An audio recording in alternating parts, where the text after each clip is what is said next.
meus queridos, tudo bem com vocês? Espero que sim.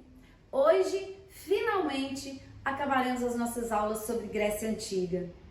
Para finalizar os nossos estudos, falaremos sobre o grande legado deixado pela Grécia Clássica. Vamos lá? Graças a Deus, falou certinho. Abordaremos então esse fascinante legado grego que chega até os nossos dias. Temos aí uma imagem representativa das Olimpíadas, uma segunda imagem que simboliza a filosofia, da qual tanto já falei que me fascina, com a imagem de Sócrates, e por fim a última imagem, que é a imagem de Zeus, simbolizando a riquíssima mitologia grega.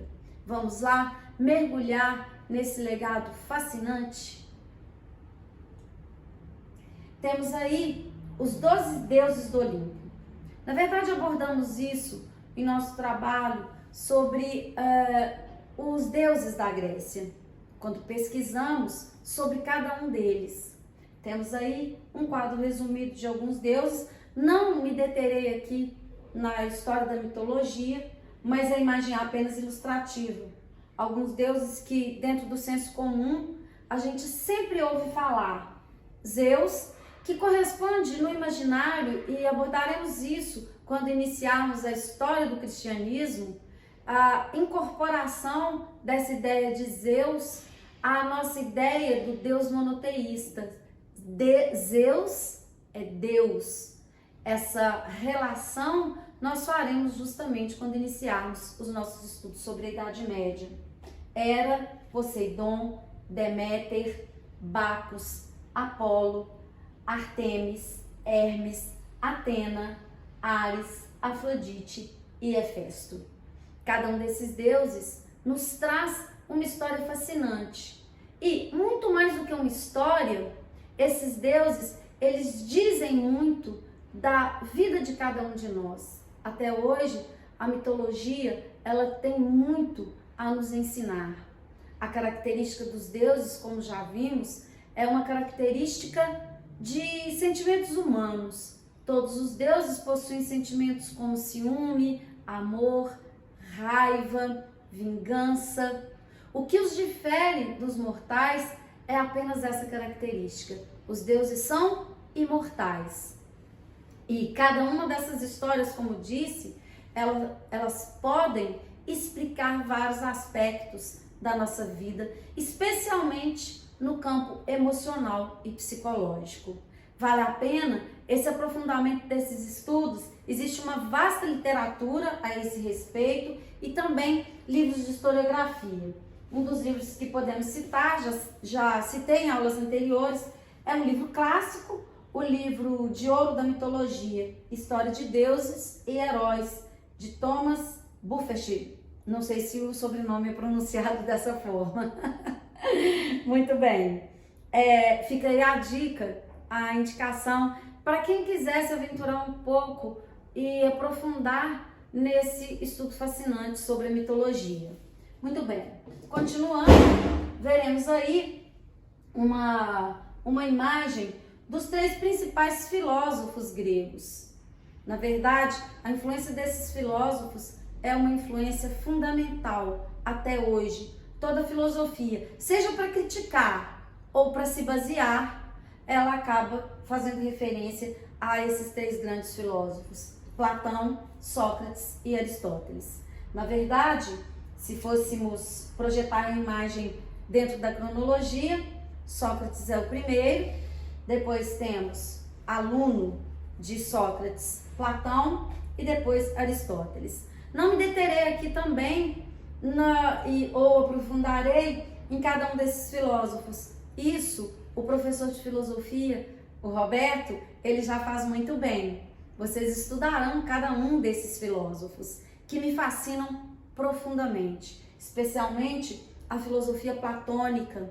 Ela nos deixa um legado, e aí é uma posição pessoal. A filosofia platônica nos deixa um legado incalculável e que nos serve, especialmente quando falamos do mito da caverna, nos serve de referência para vários aspectos da nossa vida atual.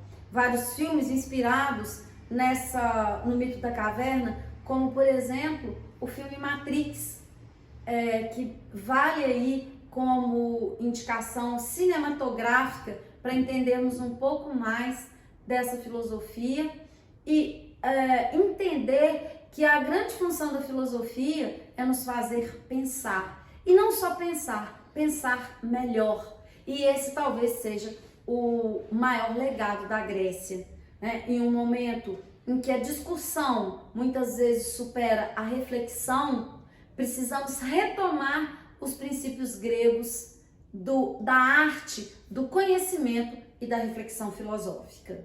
Muito bem. Temos aí uma frase de Sócrates, é uma opção pessoal por essa frase. Eu acho a frase de uma sabedoria assim inigualável e diz o seguinte: sábio é aquele que conhece os limites da própria ignorância.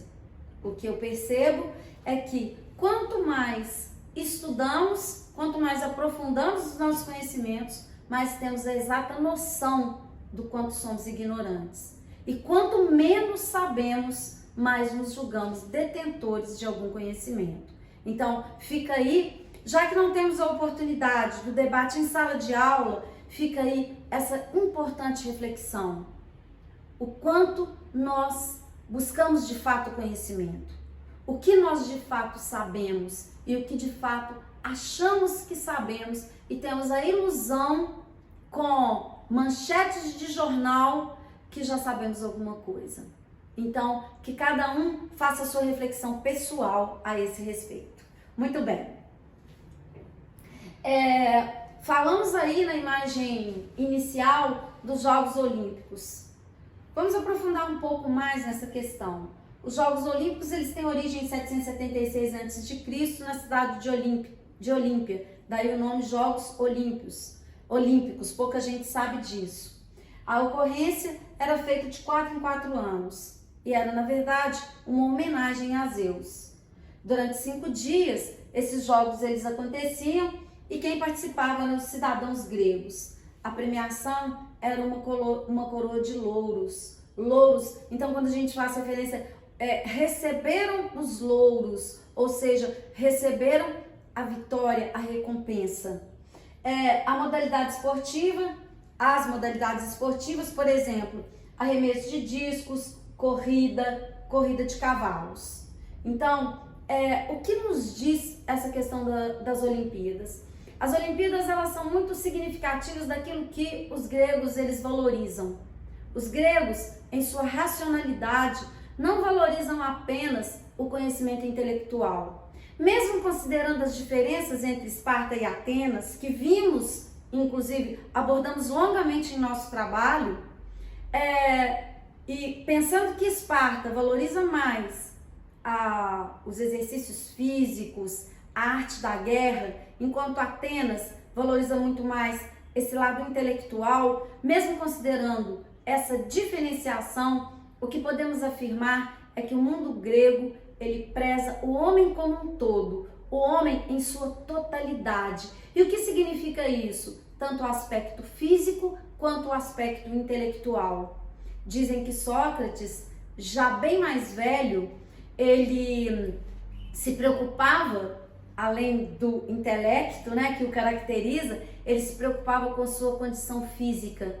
E ele olha para sua barriga e fala que não pode ficar daquela forma, que ele precisava praticar exercícios para ter um corpo forte, vigoroso. Então essa ideia do corpo forte e vigoroso, ela é expressa especialmente nas esculturas gregas, a beleza física, a beleza do corpo e daí a expressão que a gente usa até hoje, corpo escultural, ou seja, não é somente a valorização do intelecto, mas a valorização da beleza física naquilo que ela expressa de força, que tem relação direta com essa valorização justamente dos Jogos Olímpicos e das atividades físicas, como uma característica do mundo grego.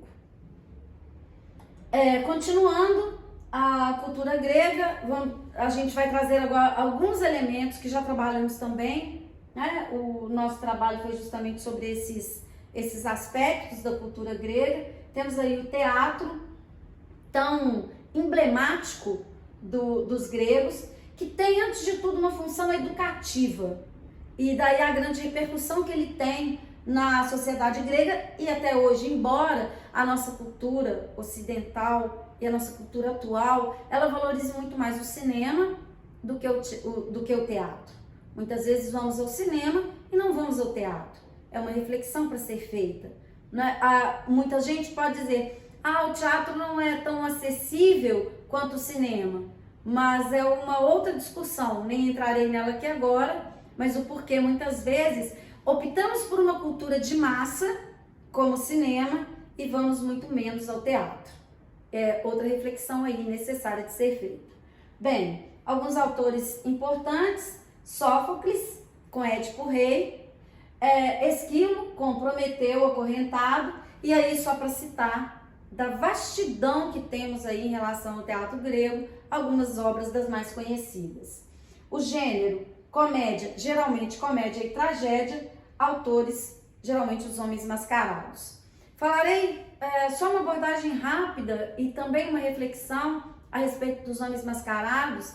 A máscara, ela representa o personagem que entra em cena no teatro. E uma reflexão psicológica, e já feita por vários autores, seria: como cada um de nós carrega a sua máscara e não a tira mesmo depois do espetáculo?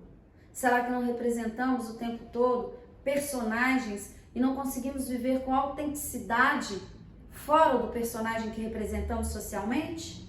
É uma reflexão que gostaria que vocês fizessem. Então, até quanto essa máscara, ela não gruda em nosso rosto e não nos faz ser aquilo que na verdade não somos. Encarnamos o personagem em detrimento daquilo que somos realmente, de uma vida autêntica, de uma vida que represente de fato aquilo que é a nossa essência. Muito bem, então temos aí alguns elementos da cultura grega e helenística, as artes plásticas que retratam bem o naturalismo. O que é esse naturalismo? Uma reprodução daquilo que é de fato, movimento e proporção de formas, que vai ser resgatada posteriormente pelo movimento renascentista. O Renascimento tem como característica justamente o resgate da cultura clássica greco-romana. E isso vai ser expresso também na arquitetura, uma arquitetura extremamente suntuosa. O exemplo aí, o Partenon.